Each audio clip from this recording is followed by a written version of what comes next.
Good evening, everyone. I think we're ready to start. Welcome. My name is Fabrice Weissman. I work for Crash. I'm head of investigation and studies. Today we have two people who are former PhD students who are working at IFRI, French Institute for International Relations. We're going to talk about fascinating and frightening topic, which is the use of new technologies, particularly that of drones and artificial intelligence in contemporary wars, particularly in Gaza and Ukraine.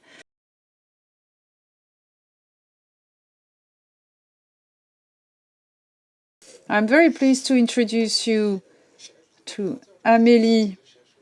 So the two of you are researchers, but I did not introduce you. Amélie Ferey, you've worked on targeted assassinations and on how these targeted assassination perpetrated by the Israeli and American army were made legitimate. It is now claimed as almost being a humanitarian type of killing. And we also have with us Laure de Roucy-Rochegonde, who's worked on another interesting topic, which is the use of artificial intelligence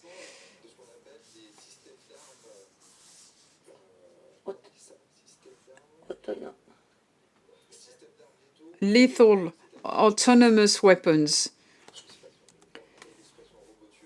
or the killing robots, as they're called. That is the ones that are able to identify their targets without any human interventions. These are so-called, in English laws, lethal autonomous weapons.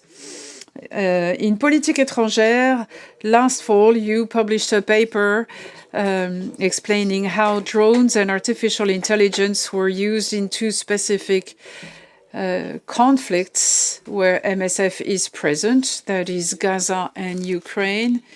And this paper was coming in a contradiction with this idea that resorting to artificial intelligence and drones was a way to humanize conflicts, to streamline the resort to force, which would more specifically make the difference between combatant and non-combatant with no collateral damages. But your terrible conclusion is different, which is that the massive use of artificial intelligence has, as a consequence, targeting more people faster at a lower cost with a so-called rational justification.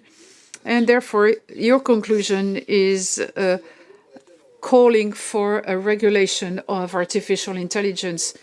So that's why we wanted to invite you at the Crash, because we thought that your paper was particularly interesting, and we wanted to know how you came to this conclusion after having reviewed these two situations.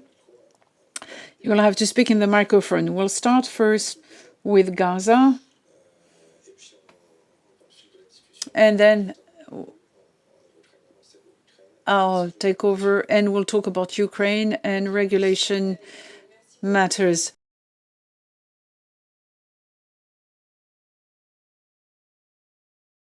Thank you very much for this invitation, and thank you for being so many here in the room. First, I would like to say that we, and I will be speaking on our behalf because we have to be very humble when we talk to you, because we're researchers. Even though at IFRI sometimes we go out in the field, but we mainly work from Paris, and we work thanks to the sources which may be reports from humanitarian organizations and workers. But you are in the field, and for us it's very useful to discuss with you and share our analysis and maybe have different viewpoints. So that's a first disclaimer and the fact that we have to be very humble as researchers from Paris to talk about Gaza and artificial intelligence. And Laure's work has shown it. AI is used in very different forms in these conflicts. We cannot provide with a comprehensive list on how artificial intelligence is used in Gaza and by the IDF, but I would more specifically talk about targeting because of my book. In 2019 already, the Momentum plan was approved by the Israeli army to put artificial intelligence at the very heart of the model of the Israeli army. And the problem of Tzahal, and that's also fueling the debates in France and in Europe, is the question of the mass versus quality, meaning that when you don't have enough soldiers, you will be tempted to invest in technology so as to compensate for the fact that you do not have enough soldiers. And that's very true for Israel, because if you think about the IDF model, there are roughly 170,000 military who are professional. Out of these 170,000, 100,000 are conscript soldiers, plus 70,000 officers, and 300,000 reserve soldiers who can be mobilized.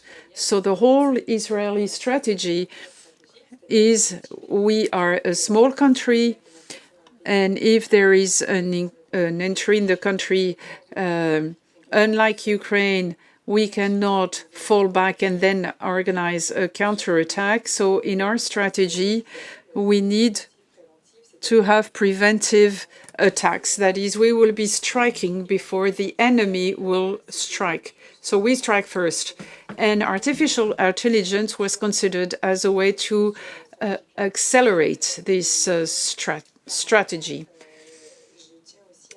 And also, it is worth noting that ici, Sariel, the Shin Bet intelligence unit for signal intelligence, the 8,000 Israeli intelligence corps, those people are fluent in Arabic and they listen to all conversations held in Gaza. And he's written a book on human-machine teaming, that is how machines can work with humans, and he's introduced a reform of the intelligence services so that information processing would be made by algorithm, and this is what partly resulted in the October 7 attacks, because the reports which were coming from other units were considered as less important as the one produced by the algorithm. Why am I saying this? Well, because what we've observed in Gaza, and my theory is that in the beginning of the Iron Sword attack, there was a very high number of aerial attacks and production of cases and data to identify potential targets. And when we talked about our colleagues from the French army, they were quite surprised to see how many target files were produced. And this is when it was disclosed that they've used artificial intelligence-based software, namely the 8,200 unit, to produce this targeting unit. If I speak too much, don't say me. The problem with researchers is that we are very talkative. I will cut you short if needed be. So, talking about softwares, 3 softwares have been used. They also use computing power to compute intersections, to do some mapping of the tunnels, but the most common ones were Hapsora, to identify physical targets, that is buildings, mainly buildings from which rockets were launched, or power targets as they were called, that are key in the Gazan society. And the idea, well, that's the theory of strategic bombing of Julio Doué, dating back to the 1930s. The idea is that if you break a certain number of elements in the civil society, destruction will be such that the legitimacy of its power will be removed, and that the civilians will put pressure on Hamas to put an end to the war. And it didn't work out in Gaza. And so that's for Hapsora, the first software. Then there was another one called Lavender, which helped to identify human targets. Nouvel Habran in news media called 972 revealed all this. It's about using communication data from mobile phones of Hamas activists. So the software will identify patterns, that is similar patterns, and then the software will rate from 1 to 100 the likelihood that a person might be a member of Hamas. These models were also used by the Americans. These are signature strikes. They were used in Afghanistan, where they didn't know exactly whom they were killing, but based on the location of the person, the age of the person, and the fact that the person might be wearing a weapon or not, one might consider that is a high likelihood that this person would be a member of an armed organization, be considered as a combatant, making the strike legitimate. So that's how Lavender works. And then there is another algorithm which is called Where is Daddy? So once these targets had been selected with the names of those people, it helped to localize the person even in their homes in order to optimize the likelihood of killing that person. And this is also part of the IDF rationale with these targeted killings, which is a preventive attack against a person who might be a threat to the state or the government. There were several cases of targets that were missed. So here they wouldn't take any chance. They targeted people in their homes with a power, which is firepower, which is really high, with a massive use of non-guided munitions, because they wanted to use guided systems, because after October 7th, because the chief of staff of the army and because of Hezbollah and the proxies were fearing that everything would be saturated and that they would have to be on several fronts at the same time, they wanted to keep their guiding system for accurate targeting, so that in the first month, from October 11 to the end of November, 45% of bombs were non-guided, according to CNN. And interestingly, when I had these interviews, because I've recently published a study, which is a study of the first year of the Iron Sword, they were expecting major losses for their soldiers because they had used the 2006 abacus, and it was not the case. And they said, well, we didn't have that losses because we have had an unprecedented firepower which was applied on Gaza. And this is leading me to the end of my long presentation. No, the military rationale behind all this, which is not to justify, but rather to explain what was in the minds in the chiefs of staff of the IDF, is that they have applied the idea of targeted killing for all Hamas members. In the past, they would only target the senior management, let's say, of Hamas, because they have a data bank of targets. Mossad and Shin Bet and other Tzahal units would provide them with the data. But here they've broadened their base to all Hamas members, even though they were junior imperative or young Hamas activists. And as soon as they were spotted, they were targeted. And we assume that you have families of 5 to 6 people per apartment, per house. So the rate of collateral damage has increased very sharply. Added to the fact that in the lists produced by Lavender, because they manually checked them, they had 10% of mistake or error rate. So 37,000 people were identified as Hamas members. 3,700 is 10% of 37,000. So 10% of people, 3,700 who are not Hamas members, times 5, leading you to very high figures. And in the Yuval Abraham's papers, he quotes UN figures, and he said during the first month, some 1,000 families were targeted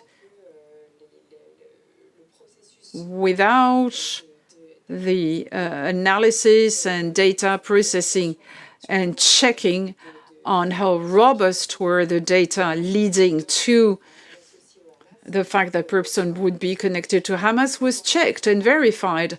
So in one word, in what we've seen during the first month in Gaza was a large-scale targeted killings driven by artificial intelligence, resulting in an unprecedented number of victims in a very short of time. No, you said 10% of error rate based on a sample which was checked by intelligence officers, but could there have been other biases in Lavender in the identification of targets? Well, this is what we explain in our paper. So there's a bias in the data set to start with. When you compute the likelihood that the person might be a member of Hamas, comparing with data patterns or data from communication, the name, the presence in WhatsApp groups or posts on social media, it's just a probability. It gives you the impression that you do control the data, but it's just an illusion. It might be deceptive. No, you have the Lavender data set, and then you have also the localization. If you connect one mobile phone number to one person and say, well, this person, there is 80% chance that that person is a Hamas member, and that you target the person, you're not even sure the phone is in the hand of that particular person, particularly as the war went on, because people have lost their phones. People would pick up phones on the ground in the streets. They were exchanging phones, and the guidelines from Hamas were that members of Hamas should not give their phones to their families because the phones were used for the targeting.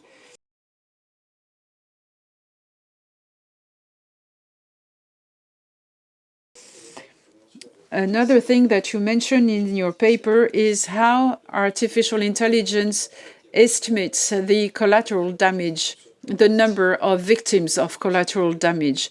How can this be assessed, and what is the acceptable, quote-unquote, threshold of victims of collateral damage?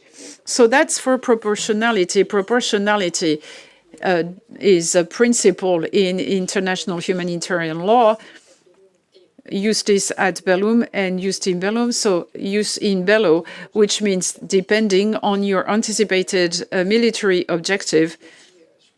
And I'm not a legal specialist. There are an acceptable number of civilians. And since there have been targeted killings in Israel, there has been a long debate on how many people can be accepted as collateral damage. No, for the armed branch of Hamas, they have had operation against Salah Shadeh, who was the commander of the Liana Kassan brigades. They killed 14 people, including 8 people. Some complaints were filed in Spain against Israel. And then they said, well, after committee meetings with judges, magistrates, and philosophers and officers, they would say that 4 people is acceptable. But the Americans, for bin Laden killing, it was 30 people as collateral damage accepted for the killing of bin Laden. And I think that here the principle of proportionality just collapsed, was not taken into account. Civilians were also considered as responsible. How do you count the civilians and make the difference with combatants? I think that these differences was not made anymore, or in a loose fashion.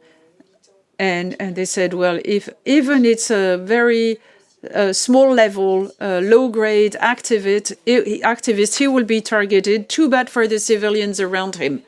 Proportionality no longer applies, even though the precautionary principle was applied. There were some attempts to evacuate people. And in many interviews that I have led, they said, well, if we have applied this firepower, it's because we warned people and we asked them to evacuate. But indeed, sometimes dozens of civilians were killed and died for one Hamas activist who is not the chief of Hamas. Dernière question, enfin non, il y en aura d'autres, mais comment est-ce qu'on qualifie, vous appliquez ce raisonnement un peu de...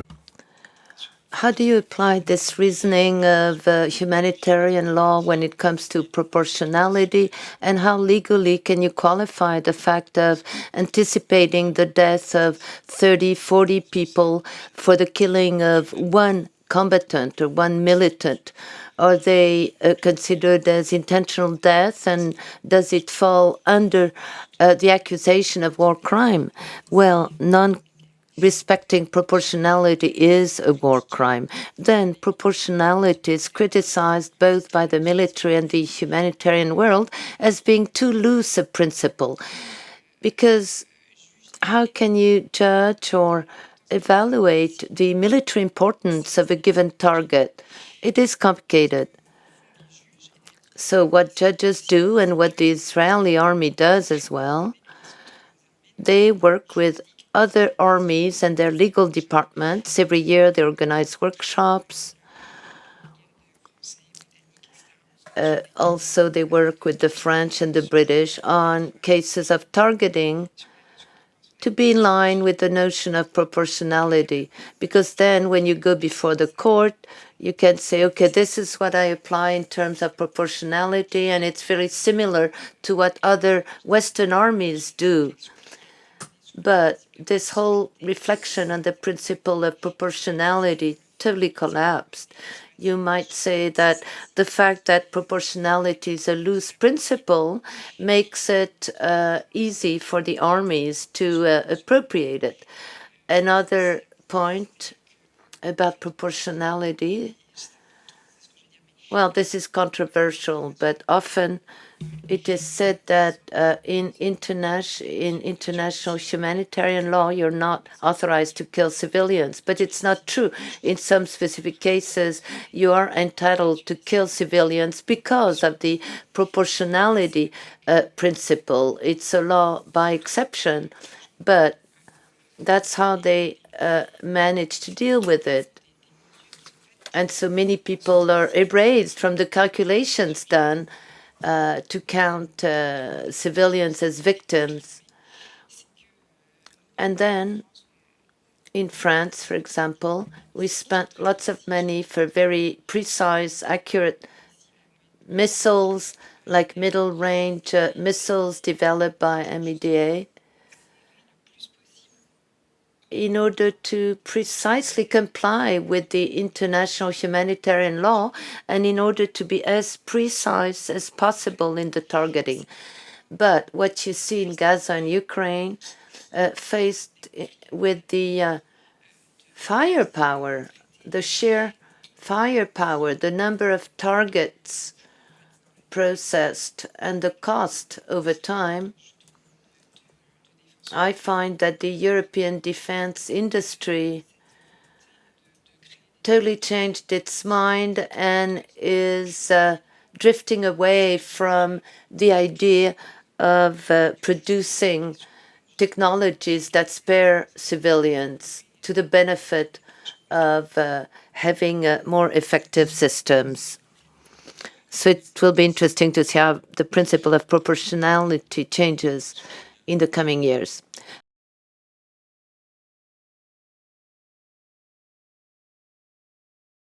Okay, that's a nice transition to address the conflict in Ukraine.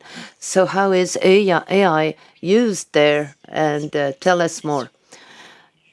Yes, first of all, thank you so much for inviting us. It's an honor. Indeed, as Amélie mentioned, we've seen a very intense use of AI in Gaza and in Ukraine, which is another major theater of wars. And Time magazine, to commemorate the first year of war in Ukraine in 2023, their cover said the first AI war, highlighting the importance of AI in that war. I could give you a long list. It takes on many different forms. You find AI in diverse applications, observation, reconnaissance, a tool to help decisions, armed struggle, informational war. So actually, AI in itself, beyond its original definition, John McCarthy's definition, AI is all the techniques that allow us to better understand and mimic the functioning of the human brain. It's a very versatile technology that can take on various forms, so you can use it to augment, quote unquote, human beings or systems to increase their performance, their coordination, their rapidity and precision, accuracy. So in a war context, of course, it is seen as useful. However, in the case of Ukraine, AI is tightly associated with drones. Drones are not totally new in Ukraine. Back in 2014, they used a lot of drones when Crimea was annexed. And the problem the belligerents were faced with is that the capacities of electronic war of the Russians, the fact of cyber attacking systems with scrambling, jamming, cutting communications between a drone and its operator, for example, those capacities and skills of the Russian army were such that many drones would lose the link with the operator because of the scrambling. So either they fell down on the ground or they would stay up in air and then they would run out of fuel or energy and they would drop. And that's where AI could play a key role by maintaining the drone up in the air and continue the mission, even in case of a cut link with the operator. So it replaces the remote control by a pilot who can be several thousand kilometers away, like the US did in their war on terrorism. And when you add this, it makes for double capacity. The technology is not novel.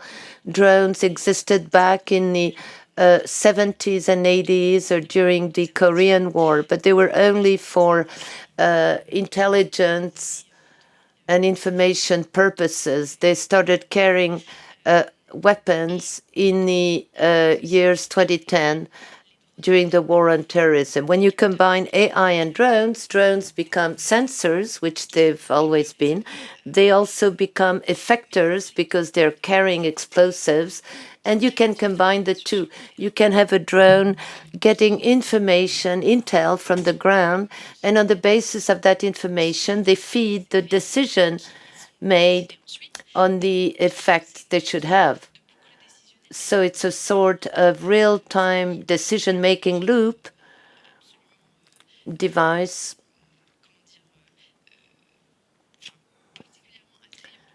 which is particularly useful and attractive from the point of view of the armies, particularly in the Ukrainian theater. And the speed is such that within 24 hours, a piece of information is already obsolete. It has this instantaneous, real-time nature that the army, the combatants like. For you to really understand how revolutionary it is, in 2009, the CIA estimated that the images tapped by American drones in Afghanistan would have required 24 years of viewing to draw useful and relevant information for decision making. It was humanly possible, colossal piece of work. So that served no purpose to have those hours of recordings. But thanks to AI, they can identify key points that deserve particular attention, which speeds up the decision-making process. These are a few examples of the way AI is used in Ukraine. But by and large, all weapon systems are likely to be augmented thanks to AI. Fabrice, today in the Ukrainian sky, some drones acquire their target automatically and they fire automatically. Is that it? Well, this is the big debate. It depends on what you consider as being autonomous, standalone. It's complicated. There is no consensus for the definition of autonomy. For some states, autonomy is like, a Terminator, a system that can give itself its own mission, change the orders in the meantime. So almost as autonomous as a human being. For other states, a drone can already be considered as an autonomous system. It can identify a target like what we call loitering munitions. They fly over an area until they find a qualified target, and then they go for the target. This can be considered as a pretty high level of autonomy. What comes out of the interviews I carried out, the level of electronic war is such within the few hundreds of meters around the front line. It is such that they can only do with highly automated weapons. So we can suspect that for the last 300 meters, for example, the drones used there behave in an autonomous fashion. Is that being discussed in the military world, the degree of automation, and what ethical challenges are there behind that?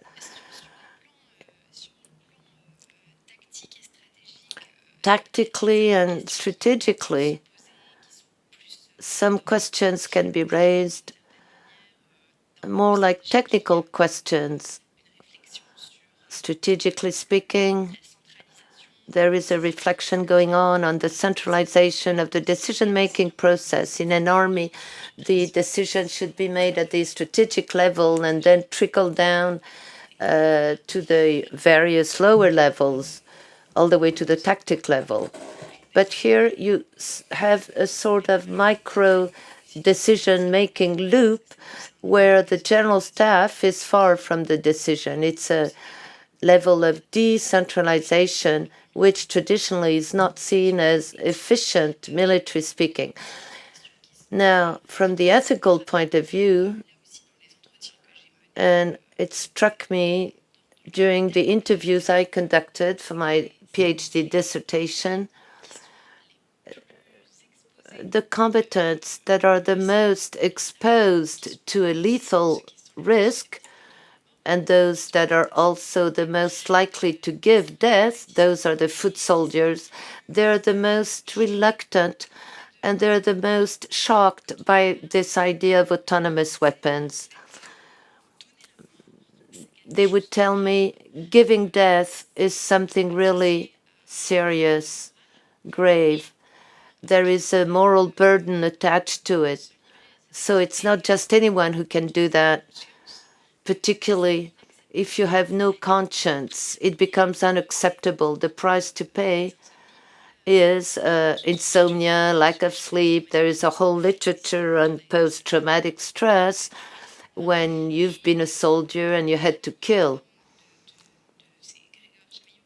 Gregor Chamaillot calls it the virtualization of the consciousness of homicide. It already existed with drones, through screens. Like during the Iraq War, they would target people in the Middle East from the United States soil. But here it's even worse because not only do you have the physical distance, but you also have the total psychological distancing. I'm not saying it's what exists in Ukraine today, but technically you can imagine an autonomous drone targeting a combatant, whether Russian or Ukrainian, but targeting a combatant,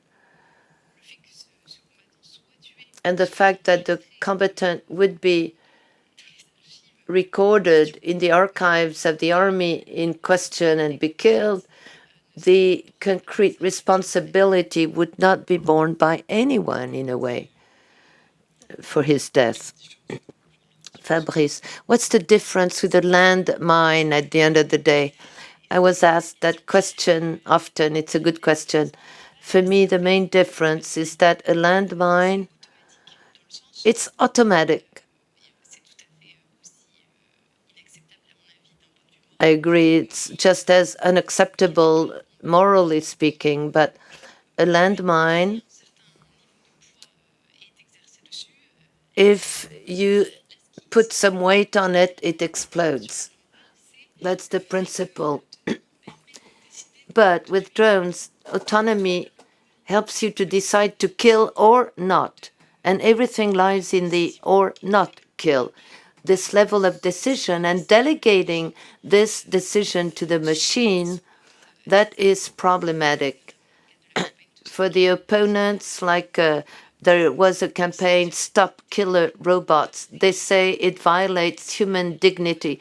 You cannot reduce a human life to a few lines of computer codes and let the machine make the decision.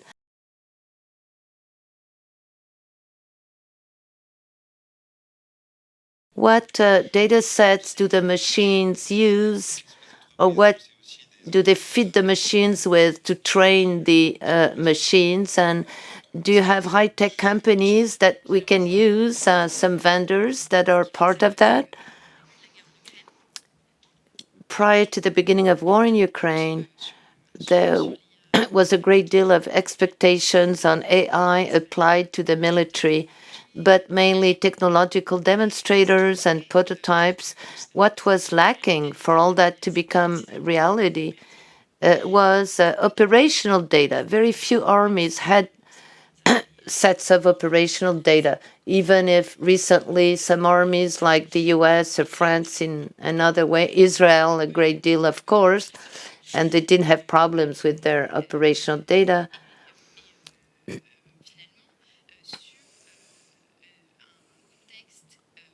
In a context that would resemble a real war, with the frontline enemies pretty much comparable and not in asymmetric conflict as we've seen a lot over the last years or decades. It was precisely this additional level necessary to train AI programs, feeding them with data. And it was difficult to know whether the technological demos would prove to be efficient in the field. And interestingly enough, Russia was looked at as being a champion, but the Russians actually could not fully operationalize all that, and they had great demos, but it was not combat proven. Whereas today, well, it's kind of revolting for citizens, but the tech companies that supported these efforts for the collecting of operational data and improving AI techniques were the companies that work with the digital industry. The CEO of Palantir, a big American company doing mass data analysis, went to Ukraine in 2022 and they offered their services for free to Volodymyr Zelensky. Well, later they made him pay for that, but they offered their services. And soon after followed Amazon Web Services, Clearview AI, Microsoft, many companies that we're familiar with. And why did these big tech US companies get into that? For some of them, it was to brush up their image. In the case of Palantir, Clearview AI, they had faced a backlash. Who is Peter Thiel? He's pretty worried, the CEO of Palantir. He's into new feudalism, apocalyptic, merging data for mass surveillance purposes used by the ICE, Immigration and Customs Enforcement, to chase out immigrants, CCTVs, cameras everywhere in the cities. Yes, he's an ideologist, survivalist, transhumanist, apocalyptic. Yes, quite charming.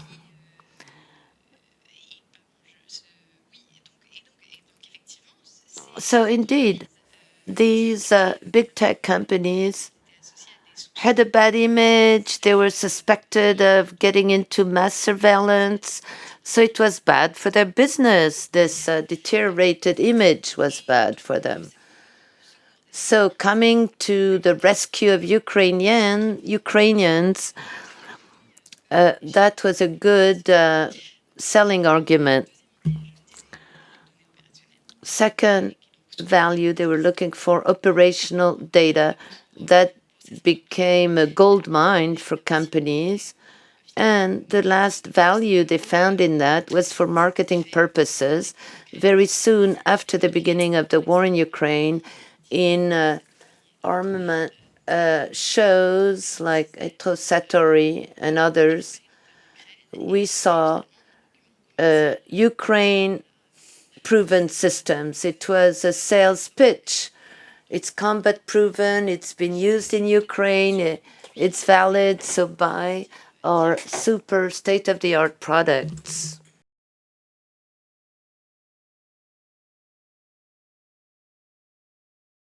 These are evolutions that we've experienced a bit in the field. We haven't specifically worked on that. My report is only based on some discussions I've had with some colleagues. We don't see the use of AI. We're not in the war rooms that are targeting people.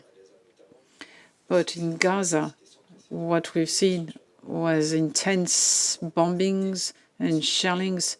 And paradoxically, there is a highly sophisticated coordination of humanitarian work where, in spite of how intense may be the strikes and the quantity of bombs that are falling 50 or 100 meters from where we are, and so far in MSF facilities, and I'm speaking under the control of my colleagues, there were no killings, but people, our staff were constantly under threat when riding their bicycles, when taking a bus, when trying to get some food, when there were visited some relatives, or when they're staying in their tents. And Shamiu already described it. It's the fact that there is no front line anymore. The whole territory may be struck, and you don't know who is the combatant, which type of behavior might trigger a strike. And when it comes to humanizing, as you said, it's a huge lethality rate amongst the civilians, which was recognized based on the data disclosed by the Israeli army. 80% of the victims are people who've been identified as non-being Hamas members. And this, well, El Zamir said it, then it was taken over by Yuval Habram. But what I thought was interesting in this story, and it refers back to technology, we don't know exactly how many people were actually killed because the military would produce narratives that are very, rationalizing their violence. So they give the illusion that they do control the situation, that everything is under control. But in Israel, when you compare the estimates from Tzahal, that of Shin Bet, they are not matching. And between the various Tzahal units, they're not consistent either. And over time, when you listen to read the reports, there are great variations because people don't know exactly. And because in terms of methodology, those commanding their units were said, you do a damage assessment with your drone and you check roughly how many people were killed, and you tell us what is your estimate of the number of terrorists. And they say, well, some 40 people were killed, and I would say 37 terrorists, and that's it. That's a problem with figures because people are obsessed with figures. As researchers, every time we publish a figure, this is what you read in the media, not the reasoning behind the figures. It's as if that the figures were the ultimate authority. So we have to be very careful and take the statement from the army with a pinch of salt. And then you also have to check the data from the hospitals.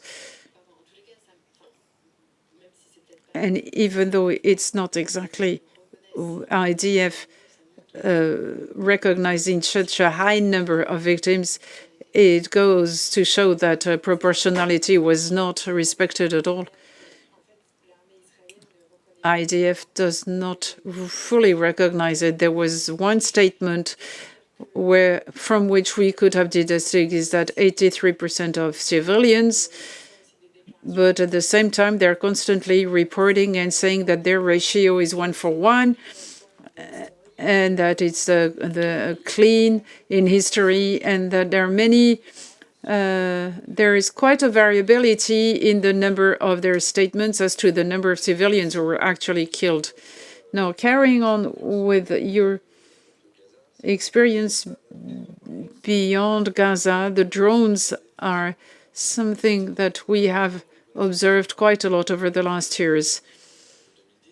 We got familiar with the drones in 2010 with the US Predator drones or their Israeli counterparts, and we're not really faced with those because they were going to remote areas. Sometimes it would make communication difficult with the heads of the army who were very paranoid because they were afraid of being spotted by the drones. But since 2022, the context in Ukraine has changed completely the situation. And it has changed over time since the beginning of the invasion, when the Ukrainian army was winning back some territories that were occupied by the Russians. But today it's impossible. The zone with killing drones were several kilometers behind the front lines. And this is a context where we know exactly that the health facilities are targeted by the killing drones. And in Gaza, we are faced with a dystopic situation where so-called armed drones providing food from GHF, but then drones have also appeared in areas where they were not visible in the past. In Sudan, for instance, where in May, for the first time, there was a strike controlled by a non-state movement, a paramilitary group. They've struck Port Sudan, which was the temporary capital city of the government, and also the airport, which was considered as a safe humanitarian hub.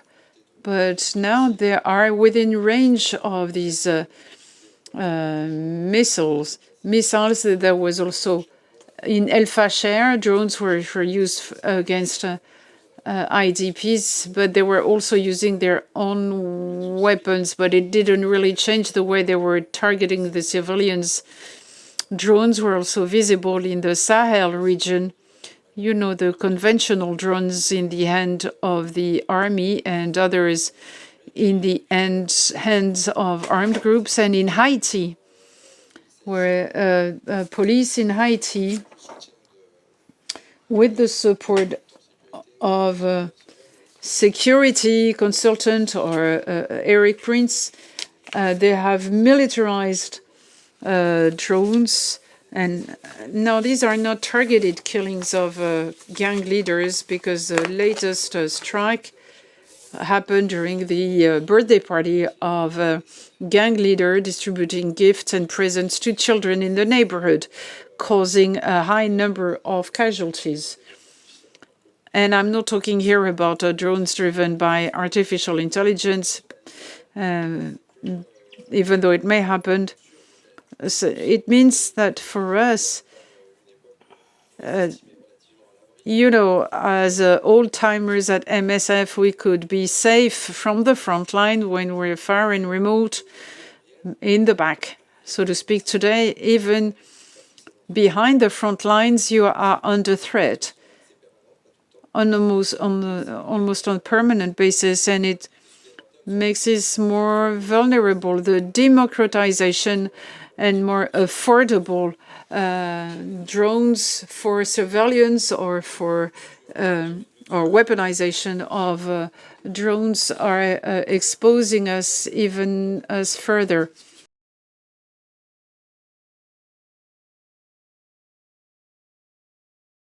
Now, for the last part of this discussion, before taking questions from the floor, I'd like to know if there are some efforts on the international level, in the international community, regarding drones and the use of artificial intelligence for targeting or for the automation of weapons.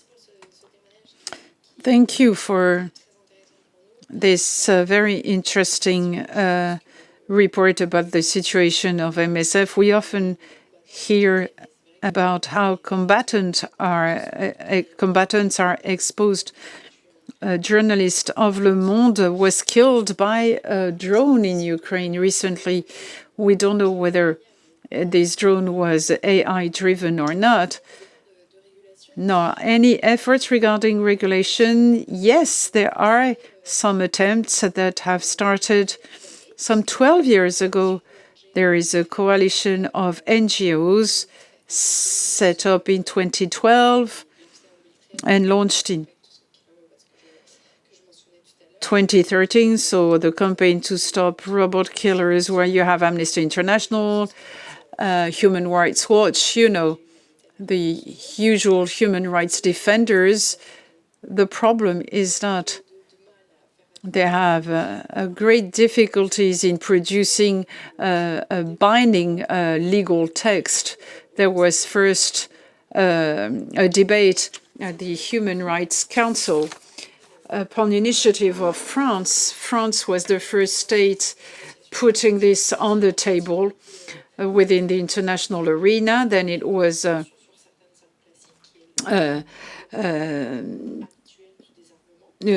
used for the Convention on Certain Conventional Weapons, and now for some 10 years, the debates have, you know, taken momentum in Geneva, UN, but the states are not agreeing on the definition of autonomous weapons. They disagree also on whether there's a need for regulation. Many state, well, there is international humanitarian law. We don't need anything else. They just have to stick to international humanitarian law. There's no need to invent new treaties and conventions and other criteria. Should there be a ban or strategic alignment? How stringent the regulation should be, etc. So that's the current debate.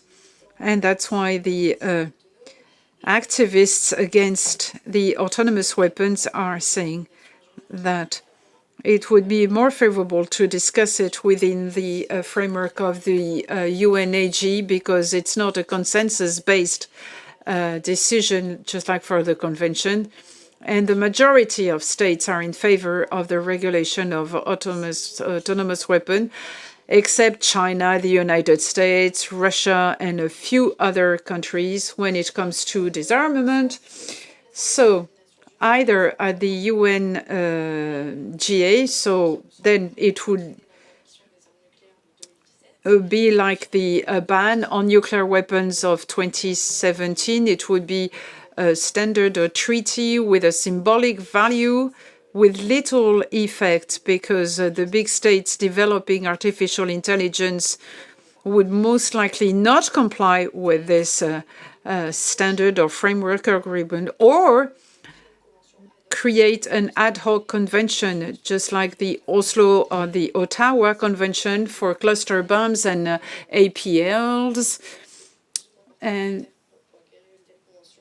some would be ready to host this convention, even though it raises a problem, because we are in a time where the control of weapons shows that all treaties and conventions are violated, not respected one after the other. So I'm not very optimistic as to the likelihood of a regulation in the short run.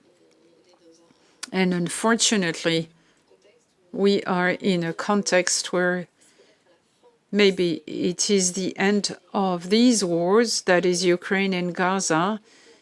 And once we will have documented how terrible these technologies have been, then we will probably make progress regarding regulations. No. Talking about drones in armed conflicts, many military analysis talk about the revolution of military affairs. According to estimates on the losses of equipment, that is the tanks in Russia. 50% of those have been targeted by drones. A tank costs a huge amount of money, unlike a drone. So that's also the problem with regulation. It's also the question of the operational purpose and interest. You have a leveling system where technologies are cheap, affordable, and with algorithm and collaborative warfare, you may be using algorithm to have swarm type of attacks targeting anti-aircraft systems. So all in all, attacking will be cheaper than defensive systems. And even countries like Israel, who are excellent in anti-aircraft defense, the Houthis drones at 1,700 kilometers were not detected by the Iron Dome. So it shows how important it is. Plus, there's this effect of, the porous nature, day-to-day drones that you and I can use, and the drones that are developed by the military industry in Israel. I was told that they didn't have enough small drones, so they were sending their foot soldiers on site, but the soldiers didn't want to go, even though they were supposed to fight Hamas. Hamas does have military capacity, not to be compared with the Russian army, and not comparable to that of Russian army, where the soldiers have bought drones out of their pocket, or they have relied on crowdfunding or American philanthropy organization. Initially, Tzahal said, we don't want to deploy the system, we don't know where they come from. And because of the magnitude of this movement, they said, well, give us the serial numbers so that we don't burn them. And at E3, we have had a Ukrainian drone operator who came to us for an interview, and he said, well, in Ukraine, it was the same. Initially, the deployment of drone was made by bypassing the line of command, who were a bit passive, and he said, each unit has its own way of being creative in lethality. That is, they have bombs with walks. They also have drones that can shoot. I don't know how it works. They have drones where they use white phosphorus. In South Lebanon, that was the case. And I'm talking about, very small drones that you can find off the shelf. So even in terms of regulation, it's so affordable, so cheap, and there are so many of them in everyday life, because many Ukrainians who are drone operators are initially musicians, video makers, etc. And, with the FPVs and so that's one the obstacle to regulation. Pour compléter, je pense. That's it. And the question of proliferation is important. Also, the problem of checking, verifying. When you sign a regulation agreement, you have to identify violations in order to sanction them. And the journalist of Le Monde who was killed by a drone, before having access to the software of the drone, it's impossible to know whether the drone was piloted by an AI system or by a human being. It's intangible, hard to check, hard to verify all that. So, it's hard to distinguish what pertains to the military and the civilian world. So the choice was made to decorrelate the question of the regulation of AI in the broad sense of the word and the regulation of AI in the military domain, like the AI Act, the AI Act, which is the European regulation on AI that has been adopted over the last years until spring 2024. It's now in force. It's gradually being enforced. But the AI Act does not include defense issues, and yet we talk of a dual use of AI, both civilian and military. So it doesn't make much sense to think that we're going to regulate AI in the military in a totally separate manner, because precisely civilian applications can be used for military purposes. So I don't think regulation is about to happen soon, and it does raise huge problems intellectually and practically. Well, thank you for this note of optimism. I guess I'll now turn to the audience. If you have any questions, thank you so much for all this information. It kind of raises anxiety amongst us, but very interesting.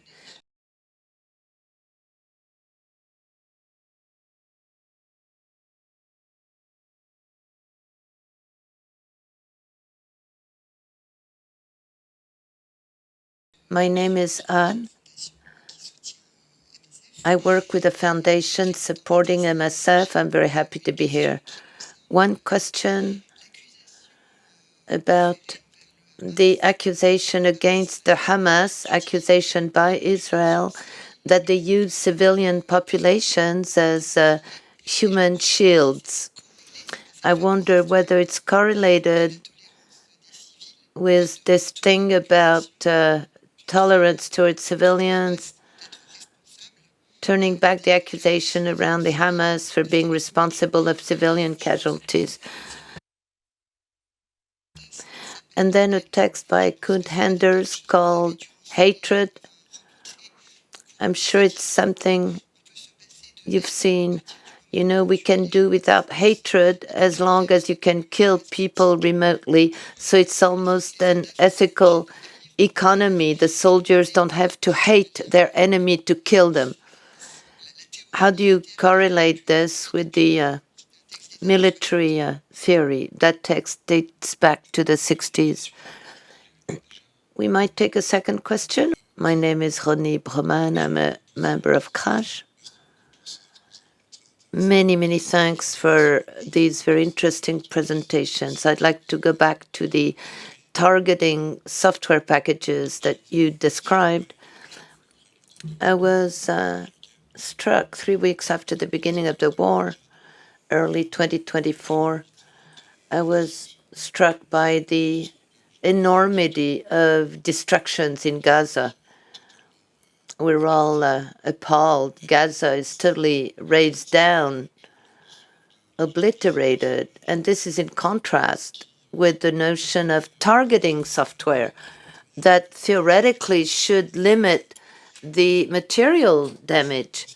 So how do they combine the precision and sophistication of targeting software with the huge destructions we see on the ground? And also on a scale of 1 to 100, I wanted to ask you about this scale associated with the Lavender software. This scale of 1 to 100 is the proportionality, but also the hierarchic level. They correlate that with what you might call collateral damages, but it's no longer collateral damage. It's part of the computing. It's planned. And then a third question. Oops, it just skipped my mind. Okay, it'll come back. Okay, about human shields. The Hamas using civilians as human shields. Well, this is a whole debate that goes back to the war on terrorism. This notion has been picked up when there are close links between combatants and non-combatants. It's a term that is problematic because it's not a legal term. It's more a journalistic term. It speaks to people because you use the word shield. It's like seeing the Hamas belligerents holding civilians in front of them like a shield. It's not that exactly, but the Israeli army has been using that expression, human shields, for quite a while, particularly regarding the knock-on roof. Knock-on roof, it's about a deviation from international law. You locate a site from which rockets are launched or a weapon cache in Gaza. You send a first load that will strike the roof first, knock-on roof, and it tells the inhabitants there will be a second strike falling on the building. So people usually have about 5 minutes to leave the building, evacuate. That's what targeting is about. You know, you have a checklist and you can tick a box, principle of precaution applied and measures taken for the evacuation of civilians. Except when the second strike comes, after the first one hit the roof, people who stay in the building are considered as voluntary human shields. And so they're out of the proportionality calculation because they're no longer considered as civilians, so they're not counted among collateral damage. And the knock-on roof, to my knowledge, was not applied in Gaza, which shows how proportionality collapsed and went down the drain because they used to do it before. So about this question of human shields, it's an expression that aims just at pulling out dead civilians from statistics and proportionality calculation. What's disturbing is, even just look at France. Ballard is in Paris, the military school is in Paris, CPCO is in Lyon.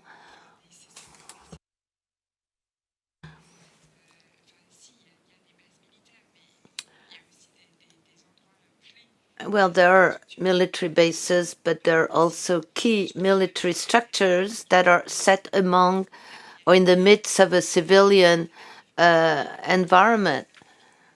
And you have a military base next to a hospital in Tel Aviv, sharing the same parking lot. We shouldn't reverse the burden of responsibility. The civilians killed by Israel were primarily killed by Israeli weapons. It doesn't mean that the Hamas or, the knight in white armor and resistance, but about the targeting.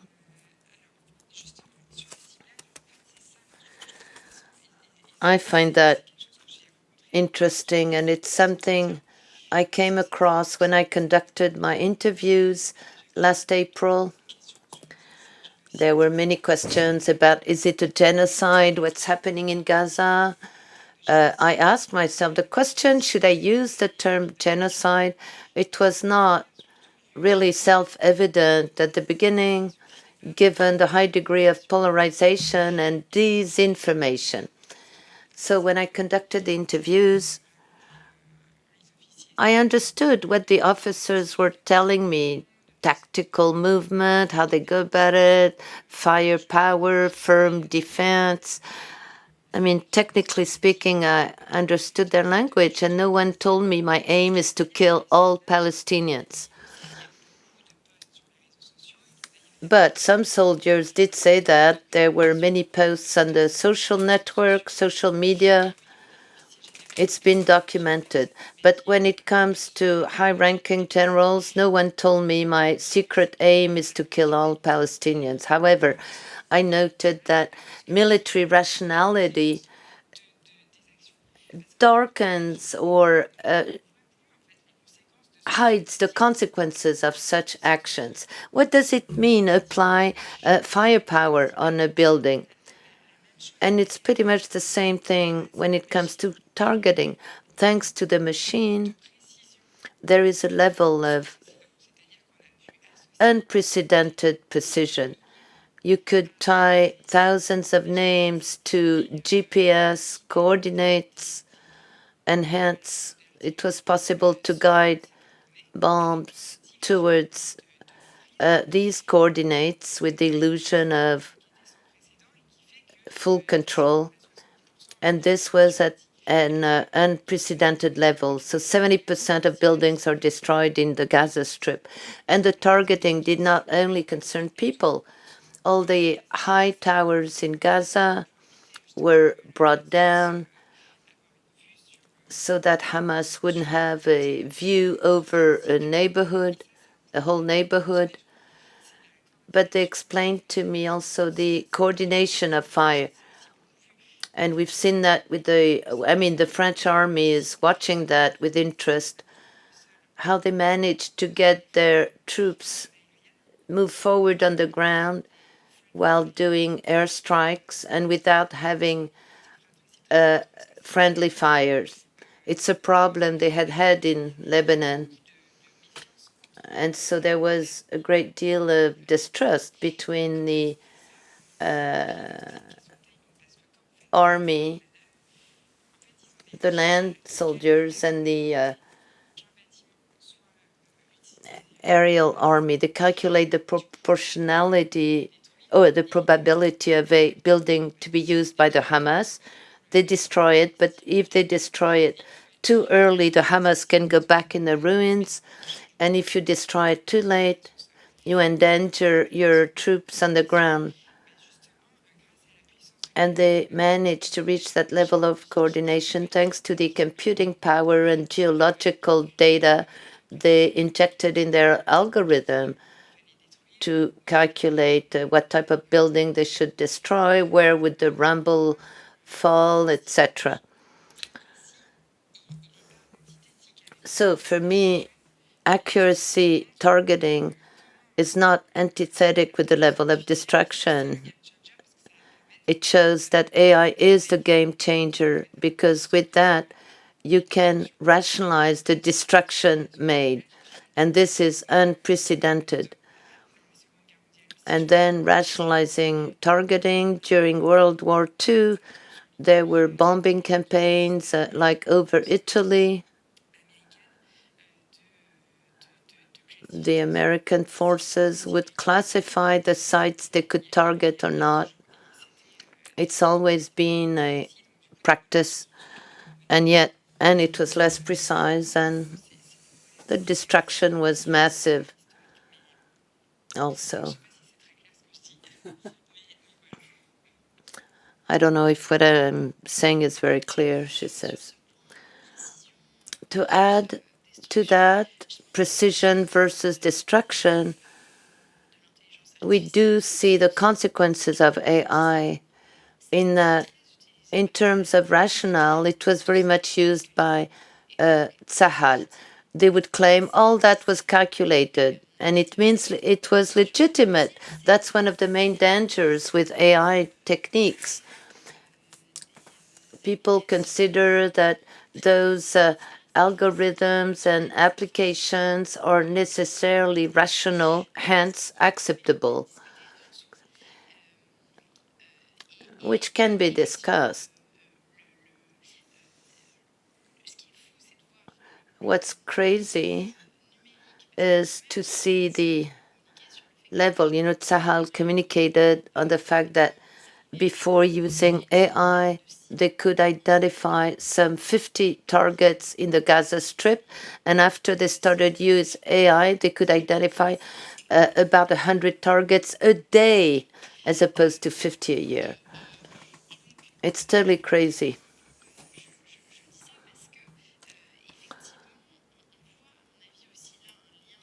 And here we see a link with the bit about human shields. If AI as a tool had not existed, Tzahal, or the Israeli government, would have been faced with a dilemma between mass bombing which is not well accepted by the international community. Carpet bombing is seen as bad, but the consequences would be similar to the level of destruction we see in Gaza, or targeted strikes with a strategy to get rid of the highest ranking Hamas leaders. And this was a bit the worst of two worlds. You have this rhetoric of precision along with carpet bombing. And about Günther Anders, whom I love, the question of hatred is very interesting. To quote another thinker of technology, Carl Schmitt, he speaks of a distinction between ostis and inimicus. Ostis, it's a Greek notion of the enemy, the adversary, a type with the same, a guy with the same problems, but on the other side of the front line. And once the war stops, you can befriend him. That's how Camus wrote his letters to a German friend. And then inimicus, that's a Latin notion. Inimicus is the irreducible enemy in the moral sense. And you hate that enemy fiercely. It's a question I've been reflecting on for a long time. Is a robot an ostis or an inimicus? But I don't think it's a real debate. If you look at Ukraine, the war in Ukraine, the Russians and the Ukrainians could have had an army of robots, and the Russian robots would have destroyed all the Ukrainian robots, but the Ukrainians would still have wanted to defend their territory, would have opposed the killer robots, and you would have casualties at the end, of course. You have to bear in mind there is an existential dimension in the two wars we've been speaking about. And when there is an existential dimension to conflict, that's when you're ready to shed your blood for your homeland. And there is another text I love about the obsolescence of man. That's back to Anders. He describes how human understanding is overwhelmed by technology. He was speaking of nuclear technology, but it's quite relevant and very topical still today. What we see with AI is exactly that. It's a technique that every day tends to overwhelm our understanding capabilities. And it's a vicious circle. The more you use those techniques, the more the pace of war speeds up. And the more the pace of war speeds up, the more you need those to resort to those technologies to keep up with the pace. And it's like what we've seen in Gaza. It's really appalling. The time left to operators to make the decision to shoot was about 20 seconds. In 20 seconds, you don't have time to judge and fully evaluate. You know, operators sometimes would check if it was a man or not. And if it was a man, they would shoot. No other form of checking. And that raises big problems in terms of complying with international humanitarian law. About killer robots, we see more and more AI technologies, but we don't see that many robots, actually, killer robots.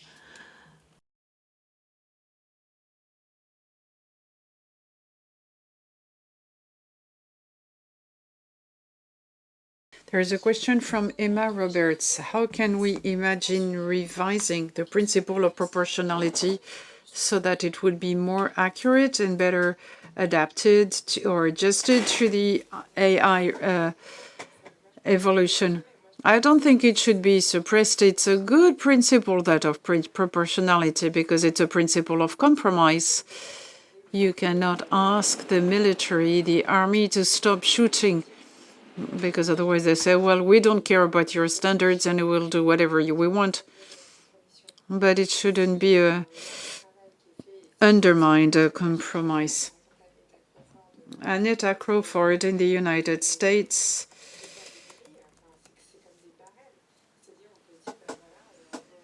Said you could have AI-based grids and revise the military objectives. You have more or less well-defined categories for this target. This is the lowest point and the highest point, and then you can discuss without having a compromise of principle. But we shouldn't leave to the military, to the army, the control of all these figures on their own. And therefore, if we do that, we will not have the tools to criticize them and do what we do. In Israel, they've gone from 4 people to 100 people of unlikely targets. Well, it tells a lot in terms of war crimes and crimes of genocide behind these operations. Now, I'd like to echo what you've said and remind that this principle of proportionality is one of the first example of this is eye for an eye, tooth for a tooth. It's no more than one eye for an eye and a tooth for a tooth. No more than that. And the way this calculation is made today in terms of proportionality, each and everyone goes for his own recipe, but one has to understand that international humanitarian law does maintain this blurry situation, because if you say it's 100 for 100, is the best way to make sure that it will be 99 to be sure that they're below the threshold, and leave these leeway for interpretation. That's the strategy that was used to limit as far as possible the number of collateral victims. Now back to what you've said about artificial intelligence. Indeed, it's important to say that, and it was the object of our discussion when we prepared this meeting. These AI techniques could be used in a virtuous fashion, respecting international humanitarian law. But in the cases that we've seen in Gaza and in Ukraine, is that they were related to a lot of destruction because there was a political intention to go for strong strikes. There was a pressure on the Netanyahu government to act quickly with this obsession for figures and say so many strikes, so many Hamas fighters killed, etc. It was a political drive, but we could imagine AI application which would help and assess, and it is partly done with Lavender, for instance. We know exactly who is in a building at a given moment. Well, theoretically. But you can improve the technique and make sure that we better respect this principle of proportionality, even though the pitfall behind it is that those who are dead are dead.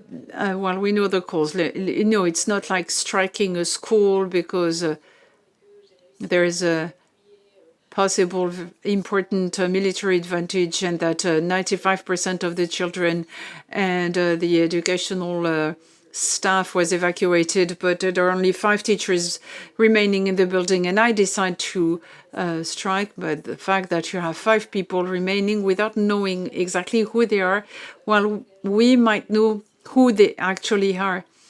So it's a stronger tool in terms of decision with the nuance is that the proportionality principle is a numerator, denumerator, and the humanitarian staff will never be able to assess that. Well, you can do that. We are not military.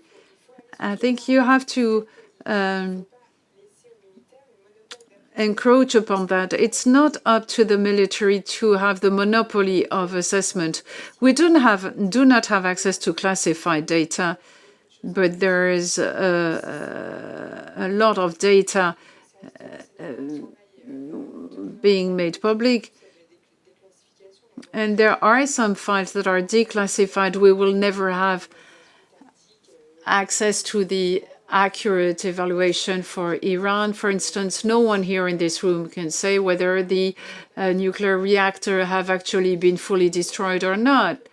But we can use this field of negotiation to try and negotiate the tactics. I don't think you can say that you don't know because you're not in the military.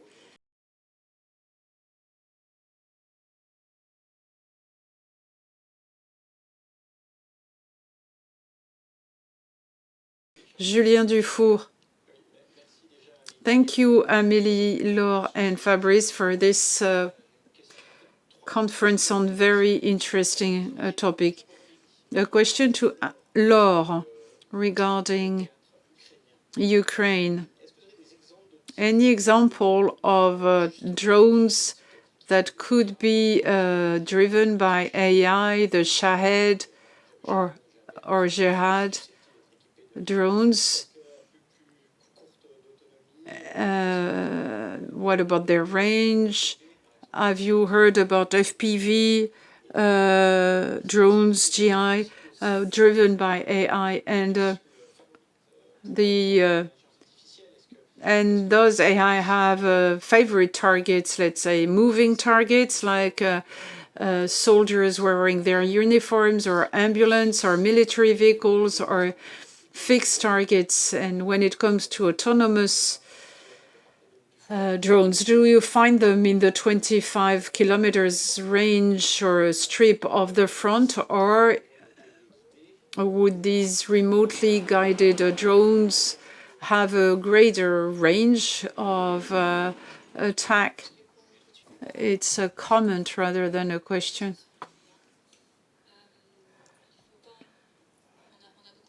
We've talked a lot about drones and AI from the viewpoint of the military use, and that is parties to the conflict. But then maybe we shouldn't conceal the psychological impact, the noise, the fact that they're non-visible, causing terror in the civilian population. It does have a huge impact on the mental health and the psychological condition of people. It raises many, many problems. Thank you. I agree with you regarding the impact on civilians. And it's part of this dehumanization. You know, when you talk about dehumanized warfare, because there are no humans there, but this dehumanization is also combined with moral dehumanization. You know, because it's remote, killing people seems to be quite mundane, and it's very dangerous. Now, as to the types of drones and the type of targets, it's all of the above, as we say in English. It's the whole list I was mentioning in the beginning. Let's keep in mind that the way the Ukrainians have been innovating on the battlefield, it's a very short design and manufacturing loops. One problem, one solution. It's a 48-hour cycle. So any type of drone may be driven by AI, because at one point they will need a drone for reconnaissance or scouting to identify immediately the tanks out of the images that are captured. And the next day, and I don't know whether it was actually done, but theoretically it could be done that a drone next day will be carrying weapons, and with OSINT, as Amélie said, we would do some face recognition on Russian soldiers, for instance. This could be, there are several uses possible, and that is why there are so many companies involved in designing and manufacturing the drones. Anything is possible. And as far as I know, they were not used against people, unlike in Gaza. The targeting is not targeting at personnel or people, targeting rather equipment, troops, etc. But artificial intelligence in Ukraine is not only used for targeting, it's also used for logistics, to improve the supply for the troops, for cyber war. We've worked on how images are produced by AI to be used by propaganda, etc. So there are many different uses. As to the range of autonomy, and here I'm reporting what I was told during the interviews, it seems that it's really in the zones that are very close to the front line. This is where the electronic war is at its peak. And they will remotely guide the drones up to the point when the connection is lost. There were some drones with also solar panels so that they would have a greater autonomy, batteries.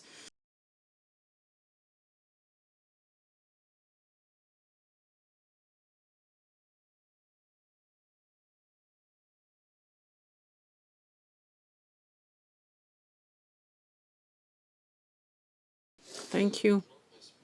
Thank you very much for this conference. I have a question on privatization of war. Today we hear about private companies that are involved to improve their system and borrow systems. And there is the risk of having these drones given to non-state actors. What about private companies, and what about the future? Would there be some dependency with Palantir, for instance?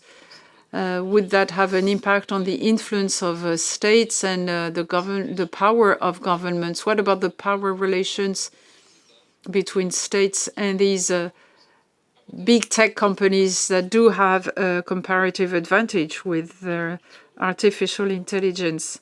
My question was about proportionality, and I also would like to talk about the human shields, and I agree with what you've said. There was an additional rhetoric use in the first half of the war. I think that in the second half was not so obvious. In the beginning, it was not considered. The human shields in this part of the war, where this concept had a very important function in the narrative of the IDF, which was to create a category of population that they were compelled to kill because they were accomplices of Hamas.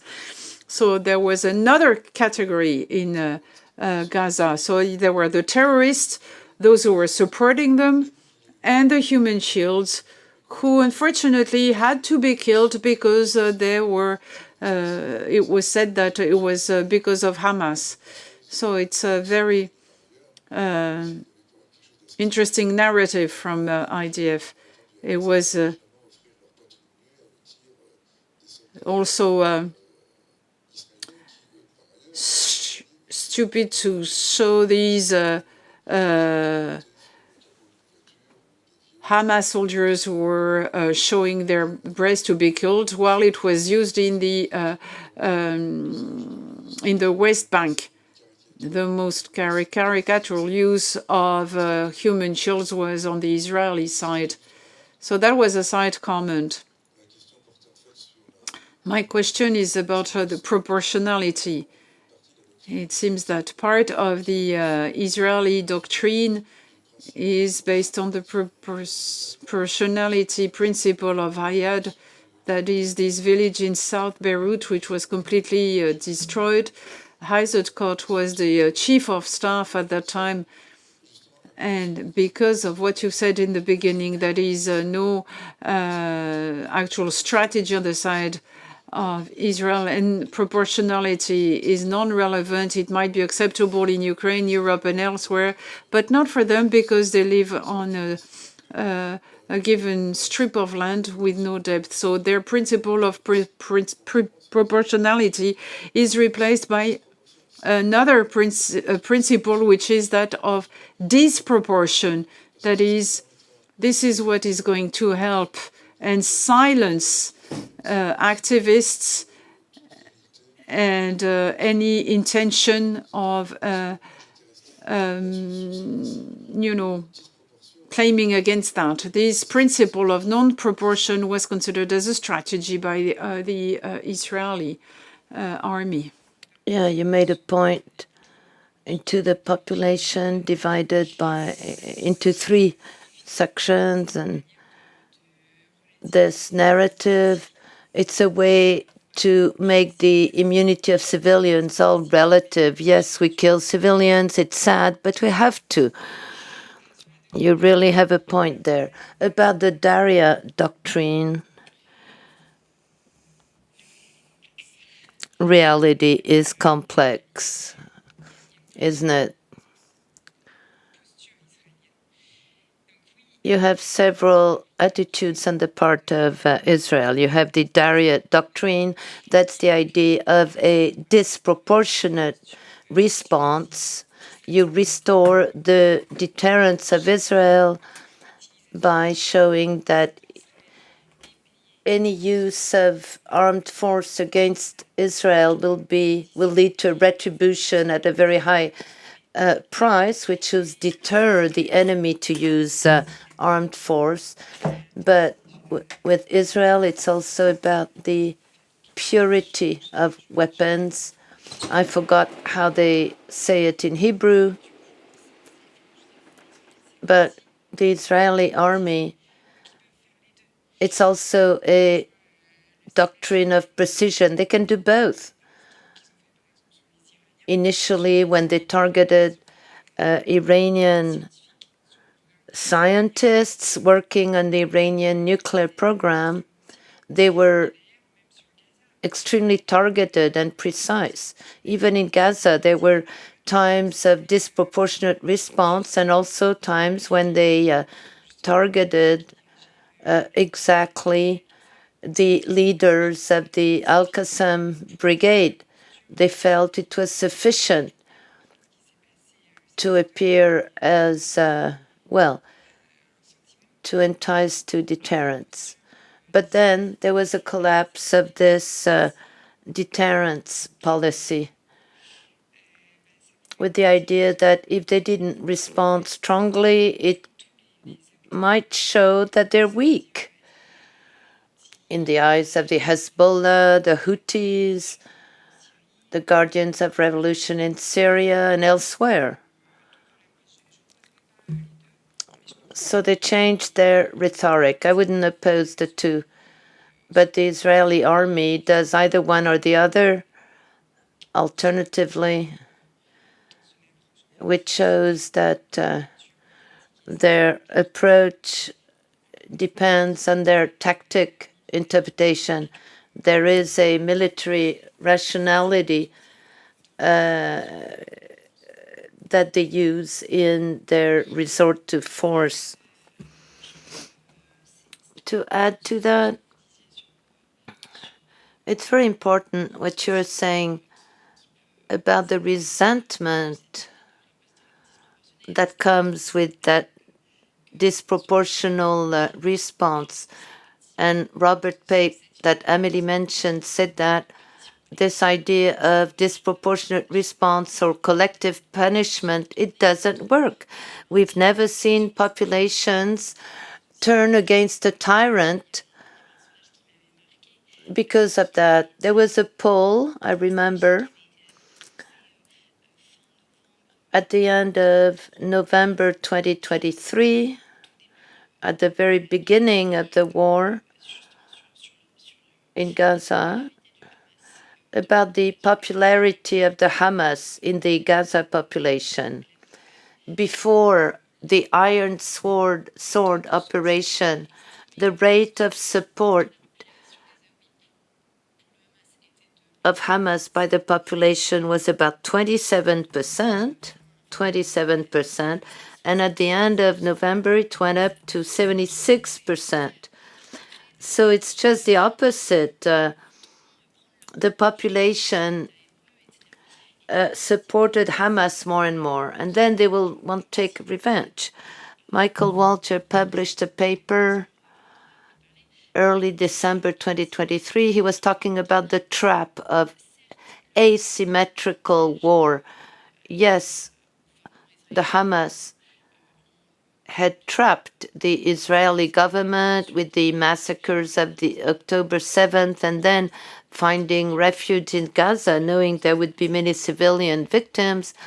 But the Israeli government was precisely falling into that trap and committing terrible war crimes in order to punish the perpetrators of the October 7th massacre. Before talking of privatization, I'm sorry, I'm a bit tired, but I forgot to say there are various currents in Israel. In all armies, they exist. You have those in favor of precision, saying it's important to have a good image of Israel, to show that we're fair, the purity of weapons. We cultivate this image of being ethical. And there are other currents within Tzahal saying no. I started going to Israel in 2010, 2011, and I've seen that the current of the hands tied in the back. They say we always have our hands tied in the back so we can never use force. In 2021, you had pictures on the social media showing a soldier.